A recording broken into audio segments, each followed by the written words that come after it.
Hello everyone, एक बार फिर से आप सभी का स्वागत है आपका अपने इस यूट्यूब चैनल एजुकेशनल गैलरी में। दोस्तों, इस पर्टिकुलर वीडियो में हम कोऑर्डिनेट ज्योमेट्री के एक पीवाईक्यू को सॉल्व करेंगे। ये पीवाईक्यू में पूछा गया है, ठीक है, क्लास 10th का है कोऑर्डिनेट ज्योमेट्री, तो उसी के सिलेबस में है। इस क्वेश्चन को सॉल्व करेंगे। अच्छा क्वेश्चन है, बहुत सारा कॉन्सेप्ट आपका क्लियर होगा, ठीक है। पहले क्वेश्चन को पढ़ते हैं। देखिए, क्वेश्चन है कि a line intersect Y axis and X axis at point P and Q respectively. कोई लाइन जो है जो वाई एक्सिस और एक्स एक्सिस को पी और क्यू पर इंटरसेक्ट कर रहा है। करा कि इफ़ आर, जिसका कोऑर्डिनेट दिया हुआ है, is the mid point of line segment P Q. वो जो लाइन सेगमेंट पी क्यू है उसका मिड पॉइंट कौन है? हमारा आर, और उसका कोऑर्डिनेट दिया हुआ है। Find the coordinate of P and Q. तो पी और क्यू का हमको कोऑर्डिनेट पूछ रहा है। देखिए, अगर रफ में इसको आप समझना चाहते हैं तो ऐसे समझ सकते हैं। मान लीजिए कि ये हमारा एक ग्राफ पेपर है, ये उसका एक्स एक्सिस हो गया और ये उसका वाई एक्सिस हो गया। तो कोई लाइन जो है एक्स एक्सिस और वाई एक्सिस दोनों को इंटरसेक्ट कर रहा है, तो वो लाइन कैसा होगा दोस्तों? वो लाइन ऐसा होगा, सिंपल। तो जो कह रहा है कि वाई एक्सिस को इंटरसेक्ट कर रहा है, ठीक है, वो पॉइंट पी है, और जो एक्स एक्सिस को जहाँ पर इंटरसेक्ट कर रहा है उसको उसका पॉइंट है क्यू। तो ये पॉइंट हमारा पी हो गया, ये पॉइंट हमारा क्यू हो गया, ठीक। सिंपली इतना लिखने के बाद कम से कम पी क्यू का तो आप कोऑर्डिनेट लिख ही सकते हैं दोस्तों। ये जो पॉइंट है पी, इसका कोऑर्डिनेट क्या हो सकता है? देखिए ना, सबसे पहले हम क्या लिखते हैं, कहीं भी कोऑर्डिनेट लिखते हैं तो सबसे पहले एक्स लिखते हैं, फिर उसका हम वाई लिखते हैं। तो इसका एक्स कितना है? इस एक्सिस पे एक्स 0 है। वाई कितना है इसका? वाई हमको नहीं पता, वाई होगा। उसी प्रकार से यहाँ एक्स कितना है? एक्स तो ऑब्वियसली बात यहाँ कुछ ना कुछ होगा, और वाई कोऑर्डिनेट इसका कितना है? 0 है। मतलब पी का अगर कोऑर्डिनेट देखें तो 0, वाई होगा, और क्यू का कोऑर्डिनेट देखें तो एक्स, 0 होगा।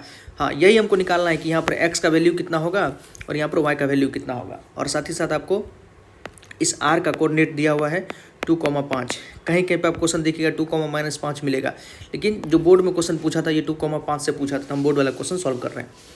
तो देखिए, बड़ा ही सिंपल है। हमको पी का कोऑर्डिनेट पता है, क्यू का कोऑर्डिनेट पता है, बस हो गया। अब क्या? अब कुछ नहीं करना है, अब बस एक इसको सॉल्व करना है। आसानी से इसको सॉल्व किया जा सकता है। रफ में इसे बना लेंगे, अपना कोऑर्डिनेट पता चल गया। अब देखिए कैसे लिखेंगे इसको। हम सॉल्यूशन लिखते हैं दोस्तों। पहले इसको मिटा लेते हैं, मिट क्यों नहीं रहा है? चलिए लिखते हैं। अब कोई जिद पे आ गया तो कैसे उसको लड़े? देखिए, let the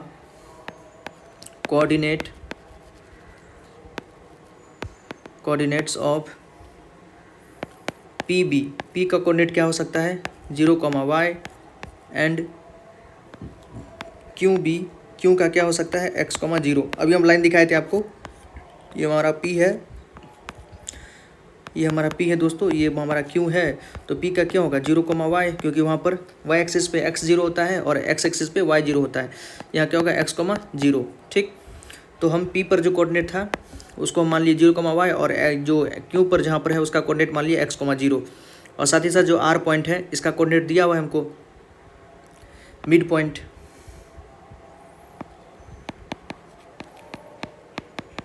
mid point of P Q का जो मिड पॉइंट है वो क्या है? हमारा आर है, वो है हमारा आर। उसका कोऑर्डिनेट कितना दिया है? 2,5 दिया है, ठीक। तो ये जो हमारा आर है ये है 2,5 है। इसको अच्छे से अगर स्ट्रेट लाइन में बना के हम देखेंगे ना दोस्तों तो और आसानी से समझ में आएगा। देखिए,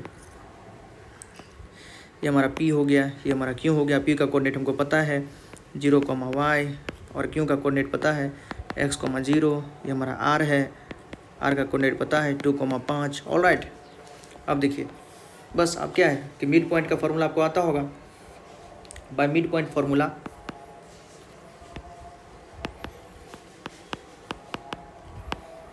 फॉर्मूला हम जानते हैं कि x1 + x2 / 2,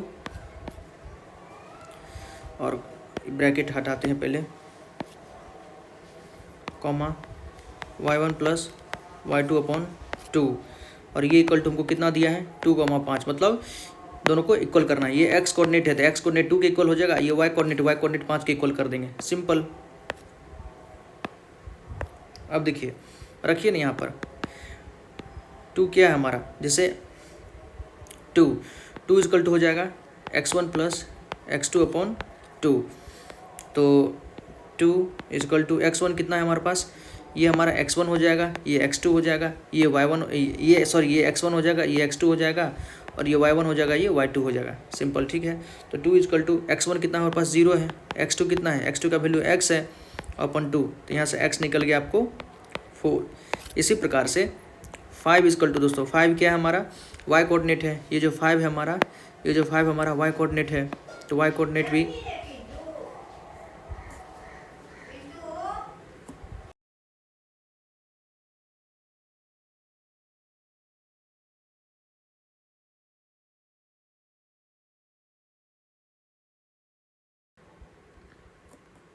sorry for inconvenience. अब देखिए y 5 हमारा क्या y कोऑर्डिनेट है, तो वहाँ y1 प्लस y2 लिख दीजिए, y1 प्लस y2 अपॉन 2। तो 5 इजकल टू y1 कितना है हमारे पास, y1 है हमारे पास y2 का वैल्यू कितना है 0 है अपॉन 2, यहाँ से y इजकल टू निकल गया कितना 10 निकल गया। अब देखिए हमारा रिक्वायर्ड कोऑर्डिनेट क्या हो गया, therefore the coordinates of P and Q are 0, -10, क्योंकि ये कितना था 0, y था ना, तो y का वैल्यू दोस्तों आ गया हमारा 0, 10, ठीक, एंड 4, 0, क्योंकि ये कितना था 4, ये था हमारे पास x, 0, तो x के स्थान पर हमारा 4 निकल गया। तो सिंपल यही उसका आंसर हो गया। बोर्ड में ये क्वेश्चन पूछा था, तो आगे भी पूछा जा सकता है, तो आसानी से सॉल्व कर सकते हैं। या जो लाइन सेगमेंट का रेशियो वाला जो फॉर्मूला होता है mx2 plus nx1 upon x1 plus m plus n, m plus n, और वही my2 plus ny1 upon m plus n, ये वाला भी फॉर्मूला लगाएंगे, ठीक है। जब मिड पॉइंट होता है ना, तो m और n कितना हो जाता है, जब वही मिड पॉइंट की बात हो जाती है, m और n दोनों हो जाता है दोस्तों 1, 1, 1, तो वही हो जाता है x1 प्लस x2 अपॉन 2 हो जाता है, क्योंकि 1 प्लस 1 2 हो जाएगा, ये भी हो जाएगा y1 प्लस y2 अपॉन 2 हो जाता है। तो मिड पॉइंट का जो फॉर्मूला है यहीं से निकला है, ठीक है। मिड पॉइंट के केस में m/n का रेशियो कितना होता है 1:1, मतलब दोनों हो जाते हैं, m भी 1 n भी हमारा 1। तो आई थिंक ये क्वेश्चन आपको अच्छे से समझ में आया होगा। कोई क्वेरी हो तो कमेंट सेक्शन में जरूर पूछेगा। और इससे पहले दोस्तों हम ट्रिगो का कुछ जो PYQ क्वेश्चन पूछा गया है बोर्ड का, वो भी क्वेश्चन सॉल्व किए हैं। इसके अलावा जो भी क्वेश्चन है NCERT का ट्रिगो का, सारे क्वेश्चन को हम सॉल्व किए हैं। कोई क्वेरी हो तो जरूर कमेंट सेक्शन में पूछिएगा, और अच्छा लगा तो हमारे चैनल को सब्सक्राइब कीजिए, वीडियो को लाइक कीजिए। थैंक यू दोस्तों, बहुत बहुत धन्यवाद।